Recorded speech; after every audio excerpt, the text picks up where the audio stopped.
और पूर्णिमा के दिन कहते हैं, या जैसा किताबों में लिखा है, कि सिद्धार्थ के रूप में महामाया के गर्भ में प्रवेश किया था। उनको कैसे पता चला? जब वो सफेद हाथी के सपने देखे थे, तो इस प्रकार से उन्होंने उनके गर्भ में प्रवेश किया था, मनुष्य लोग कहें इसमें। और मनुष्य लोग की बात करें तो इसमें बहुत सारी चीजें आप भौतिक से देख सकते हैं, हम उसमें भी नहीं जाएंगे। और दूसरा क्या है, वो पैदा हुए थे कहाँ? जम्बूद्वीप में। इसे हम जम्बूद्वीप कहते थे। और देश, मध्य देश, जिसे हम भारत कहते हैं, पहले बहुत बड़ा भारत देश था, तो इसलिए इसे हम मध्य देश भी कहते हैं। और शाक्य कुल में उनका जन्म हुआ था, ये भी सभी लोग आप परिचित हैं। और इनकी माँ, जैसा मैंने पहले बताया, महामाया थी। वास्तव में जब बुद्ध या बोधिसत्व जन्म लेते हैं, तो वो अपना पहले से, जैसा लिखा हुआ मिलता है, कि पहले से ही अपना निर्णय लेते हैं हमें कहाँ, किस कुल में जन्म लेना है, कहाँ जन्म लेना है। तो उसी प्रकार उन्होंने महामाया को चुना था, क्योंकि वो 10 महीने उनकी गर्भ में रहे थे, कोख में रहे थे। तो ऐसे उसी हिसाब से चयन करते हैं, तो उन्होंने महामाया को इसके लिए चुना था। और अगली जो मुख्य घटना ये है कि आषाढ़ पूर्णिमा के दिन मुक्ति के लिए, है ना, वो पहले भी परेशान रहते थे बचपन में भी, तो वो संतुष्ट नहीं थे किसी उससे, राजकाज से। तो कहते हैं मुक्ति के लिए उन्होंने पूरा अपना गृहस्थ जीवन जो है छिन्न भिन्न कर दिया था। मतलब उससे परेशान हो गए थे, उससे मोह भंग हो गया था उनका, ऐसा भी हम मान सकते हैं, है ना। और वही समय था जब वो हुआ था, जब वो 4 रूपों को देखते हैं, मृतक व्यक्ति को देखते हैं, बूढ़े व्यक्ति को देखते हैं, बीमार व्यक्ति को देखते हैं, है ना। तो इस प्रकार से वहीं से उनका ये मोह भंग हुआ था। और अगली घटना बताते हैं कि इसी दिन उन्होंने घर भी छोड़ा था अपना, है ना। और एक घटना और भी है आषाढ़ पूर्णिमा के ही दिन, कि इसी दिन यशोधरा ने अपने पुत्र राहुल को, जब ये भिक्षाटन के लिए जा रहे थे भिक्षुओं के साथ में, तो उनसे जो है अपना अधिकार, या उनको बताया था ये आपके पिता हैं, इनसे जाके अपना वो मांगो।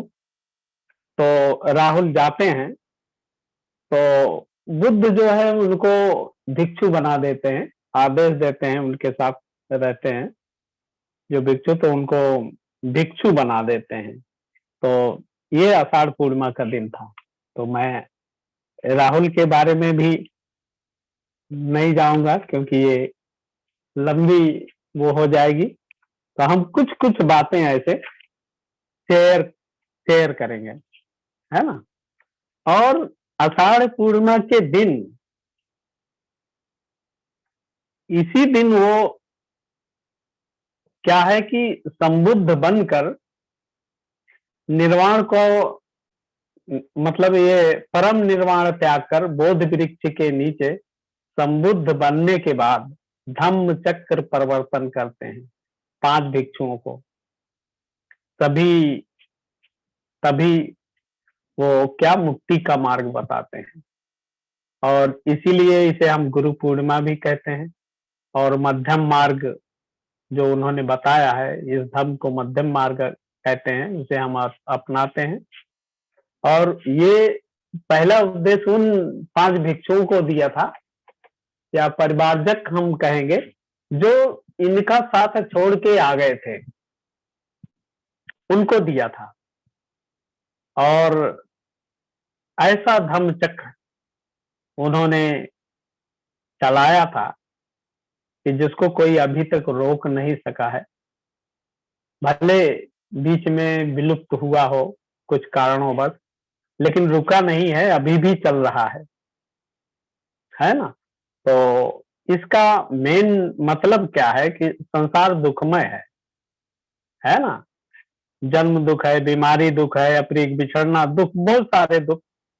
तो इस प्रकार से पूरा संसार दुखमय है। उसी की खोज जो है इस धम्म चक्र जो कहते हैं उसमें किया है। और सारनाथ में इसी दिन जो है कौंडिन्य जो है सबसे पहला व्यक्ति होता है जो श्रोतापन्न होता है।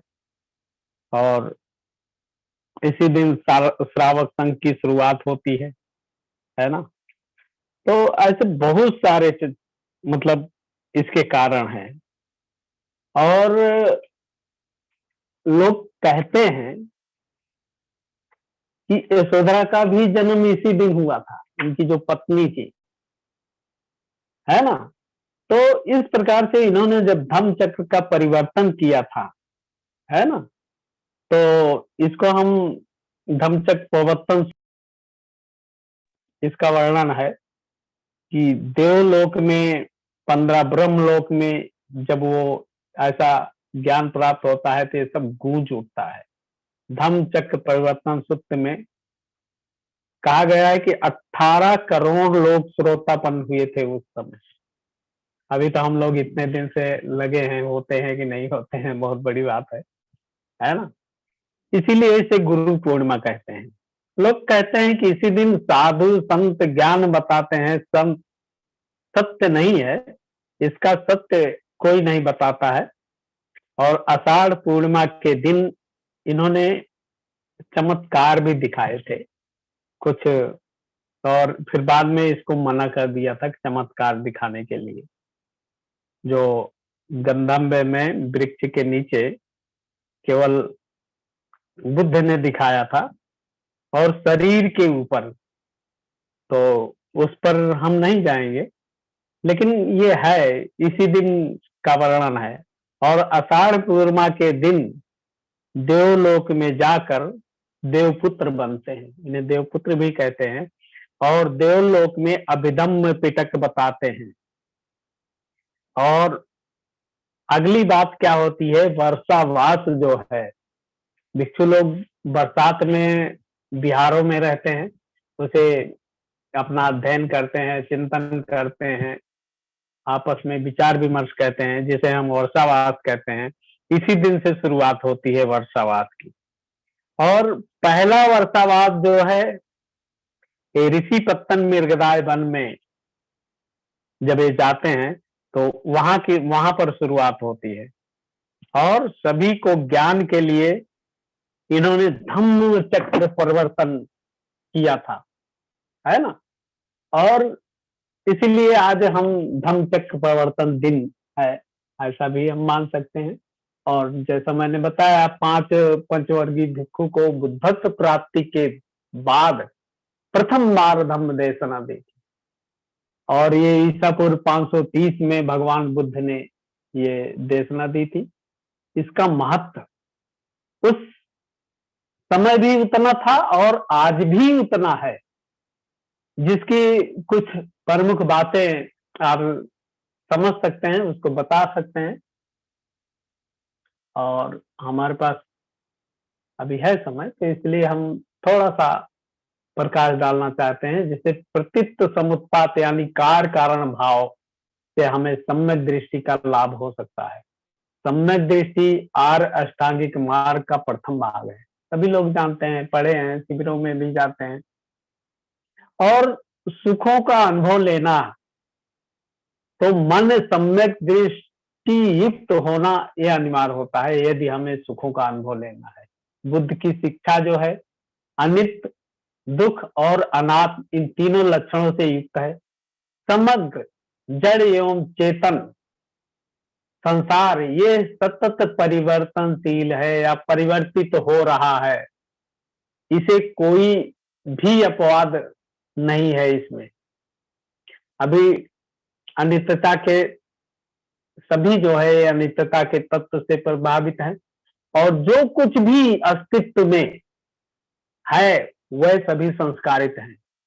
और संस्कारित होने के कारण क्या होता है? दुख होता है। या संस्कारित होने के कारण दुखमय है, ऐसा हम कह सकते हैं। जड़ वस्तुओं में या चेतन प्राणियों में आत्मा तत्व नहीं है, ऐसा भी भंते जी ने वर्णन किया है। ये मैंने बुद्धायन से लिया है और भंते जी ने जो बताया है।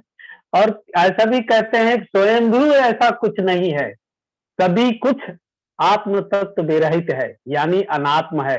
मन सम्यक दृष्टि युक्त तैयार करना है तो सभी सजीव और निर्जीव दोनों अनित्य, दुख और अनात्म, इन तीन लक्षणों से बने हैं।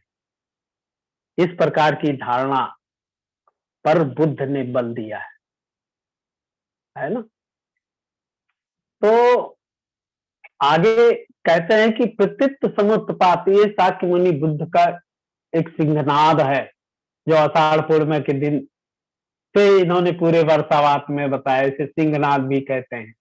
प्रत्यक्ष समुत्पाद सिद्धांत के कारण ईश्वर विश्व निर्माता सर्वशक्तिमान, इस प्रकार की कल्पनाएं जो है क्या होती है? जड़ से नष्ट हो जाती हैं, उनका कोई अस्तित्व नहीं रहता है। प्रत्यक्ष समुत्पाद यानी कार्य कारण भाव, कोई भी कार्य बगैर कारण के घटित नहीं हो सकता है। कार्य ही दूसरों के लिए कारण बनता है। उदाहरण के रूप में देख सकते हैं, फूल लो, ये बीज का कारण है, एवं फिर बीज पौधों के लिए कारण है। इस प्रकार ये ऊपरी तौर पर तो सीधी सीधी लगती है, किंतु अत्यंत पेचीदा कार्य कारण ये अखंड रूप से अनादिकाल से कार्यरत है। ये आज की कोई बात नहीं है ना। सर्वसाधारण मनुष्य के अल्प बुद्धि को ये पेचीदा कार्य कारण भाव आसानी से ध्यान में नहीं आता है। और वास्तव में इसके लिए देखो हम लोग कितने दिन से प्रयास कर रहे हैं, और अभी भी प्रयास है। लेकिन अभी भी अगर हम लोग शिविरों में जाते हैं, इसे दोबारा पढ़ते हैं, तो क्या है कि एकदम नया नया सा लगता है, ये तो कुछ और है, पहले कुछ और पढ़ा। तो इसीलिए बहुत पेचीदा इसीलिए कहा गया है कि आसानी से समझ में नहीं आता है। सर्वसाधारण मनुष्य या इनको ये भाव आसानी से ध्यान में नहीं, से ध्यान की जरूरत पड़ती है, एकाग्रता की जरूरत पड़ती है। किंतु कुशलता एवं ज्यादा प्रयासों से उन्हें समझा जा सकता है। ज्यादा प्रयास करने पड़ेंगे, हमें ध्यान भी करना पड़ेगा, हमें सब कुछ करना पड़ेगा। और शाक्य मुनि का प्रतीत समुत्पाद सिद्धांत एवं उसकी 3 लक्षण युक्त शिक्षाएं, यदि हम इसे स्वीकारते हैं, इसे मानते हैं, इसे समझते हैं, इसे मनन करते हैं, चिंतन करते हैं, तभी हमें सम्यक दृष्टि का लाभ हो सकता है ना। बौद्धों ने, बुद्ध और बाबा साहेब, इन पर प्रमुख रूप से मतलब सीधा रखकर शास्त्रीय दृष्टिकोण को धारण करते हुए कार्य करना चाहिए। इन परिणामों पर गहरा चिंतन करना चाहिए। तो ऐसा भी हम समझ सकते हैं।